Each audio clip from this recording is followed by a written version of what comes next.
أكيد كنت ماشي في عز الشتاء وصوابع رجلك متلجة ويقوم صباعك الصغير راشق في سن الكومودينو، وبعدها الزمن والنفس والدنيا كلها بتقف لمدة كام ثانية كده وتحس إنك خلاص هتموت من الألم. وقتها حرفيا بتتمنى إنه يا ريتك ما كنت بتحس بالألم من الأساس. لكن يا ترى إيه اللي كان هيحصل فعلا لو فقدت الإحساس بالألم؟ لكن قبل ما نبدأ، لو لسه ما اشتركتش على القناة اشترك وفعل الجرس عشان تجيلك فيديوهاتنا دايما. خليك معانا.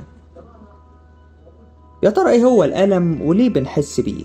قد يكون صعب تعريف الألم بشكل دقيق، إلا إننا ممكن نتفق مبدئيا إن الألم عبارة عن شعور مش مريح بالوجز أو الحرقان أو أي نوع من أنواع الأوجاع.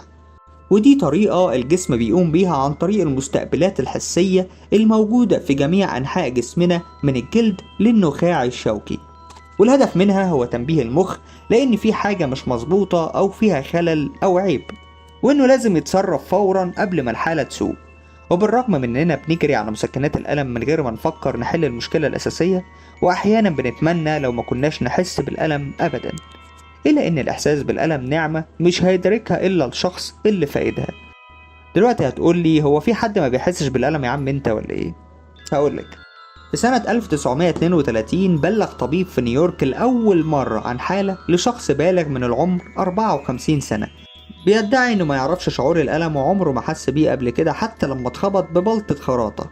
والأكيد انه شاف دم فعرف انه في خطر، لكنه ما حسش بأي حاجة تماما.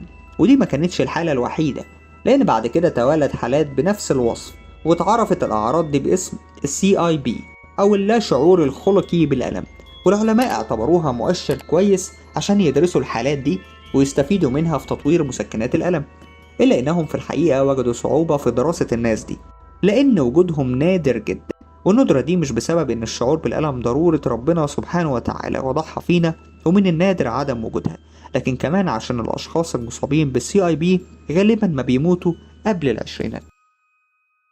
زي ما اتفقنا، الشعور بالألم الشديد ده مش غلاسة من جسمنا ولا حاجة، لكنه من أهم مهامه هو إنه بيعدل من سلوكياتنا الغلط، عن طريق مثلا إن وإحنا صغيرين لما بنلمس مية سخنة بنعرف إنها بتؤلمنا فما بنعملش كده تاني. ودي أبسط مهمة للألم، لكن مش دي المهمة الوحيدة ليه. الألم حرفيا بينقذ حياتنا كل يوم. يعني مثلا لو لا قدر الله رجلك اتكسرت، لازم تحس بالألم عشان تصلح عظمك وتعرف تمشي بعد كده. ومش بس كده، بل وإنه لو في مسمار دخل في رجلك لو ما حسيتش بالألم مش هتعرف غير متأخر جدا، وساعتها ممكن توصل للبتر. ولو ما انتبهتش الغرغرينة ممكن تودي بحياتك. أو تخيل مثلا واحد قرصته حشرة سامة، لو مش بيحس بالألم فجأة هيموت. ودي كلها أسباب خلت الأشخاص المصابين بالCIB يموتوا قبل العشرينات، من كتر ما بيتعرضوا لحوادث بتتراكم أثرها على مر السنين وهم مش حاسين بأي نوع من الألم أو الخطر. وفي النهاية حابب أفكرك إنك لما تحس بالألم أول حاجة تحمد ربنا، بعد كده تحاول تعرف سبب الألم وتعالجه بدل ما تجري على المسكنات أول حاجة. لو عجبك الفيديو دوس لايك وشير الفيديو عشان غيرك يستفيد، ولو لسه ما اشتركتش على القناة اشترك وفعل الجرس عشان تجيلك فيديوهاتنا دايما. سلام.